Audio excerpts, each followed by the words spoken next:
பிளாக்னு கேட்ட உடனே எனக்கு தெரியாதுன்னு தான் நிறைய பேர் சொல்லுவாங்க. ஆனால் நீங்கள் ஒரு பிஸ்னஸ் ரன் பண்ணுறீங்கன்னா பிளாக் ஒரு சூப்பர் வெப்பன் மாதிரி. சிம்பிளாக சொல்லணும்னா பிளாக் ஒரு கண்டென்ட் பீஸ், ஆர்டிக்கல் மாதிரி. நீங்கள் ஒரு கஸ்டமருக்கு யூஸ் ஆகிற விஷயத்தை பற்றி எழுதுனீங்கன்னா அவங்க கூகுளில் சர்ச் பண்ணுறப்ப உங்கள் வெப்சைட்டில் லேண்ட் ஆகுவாங்க.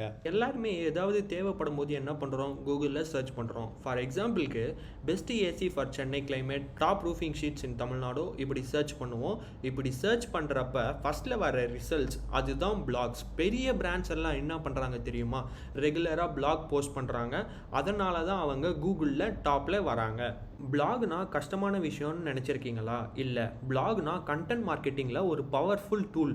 நம்ம வெப்சைட்டுக்கு டிராஃபிக் வரணும்னா, கஸ்டமர் என்கேஜாக இருக்கணும்னா பிளாக் தான் மஸ்ட். எஸ்இஓ ஆப்டிமைஸ் பிளாக்னா கூகுளில் டாப்பில் வரலாம்.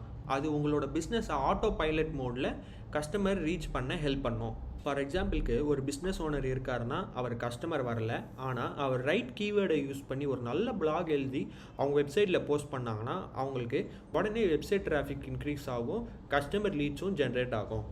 ஸோ பிளாகில் என்ன பெனிஃபிட்? கூகுளில் ரேங்க் ஆகும், வெப்சைட்டுக்கு டிராஃபிக் வரும், கஸ்டமர்கிட்ட ட்ரஸ்ட் பில்ட் ஆகும், லாங் டேர்மில் ஃப்ரீயாக லீட்ஸ் ஜென்ரேட் ஆகிக்கிட்டே இருக்கும். ஜஸ்ட் ஒன் பிளாக் கூட உங்கள் பிஸ்னஸ்க்கு என்கொயரி ஜென்ரேட் பண்ண முடியும்.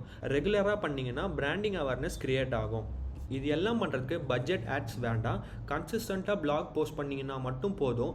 லோ காஸ்ட்டில் ஹை ட்ரஸ்ட்டை பில்ட் பண்ணலாம். உங்கள் பிஸ்னஸ்க்கும் இந்த ஸ்ட்ராட்டஜியை யூஸ் பண்ணுங்கள். நல்ல பிளாக் கண்டென்ட் வேணுமா? நம்ம டீமை காண்டாக்ட் பண்ணுங்கள். உங்கள் பிஸ்னஸை நெக்ஸ்ட் லெவலுக்கு கொண்டு போங்க.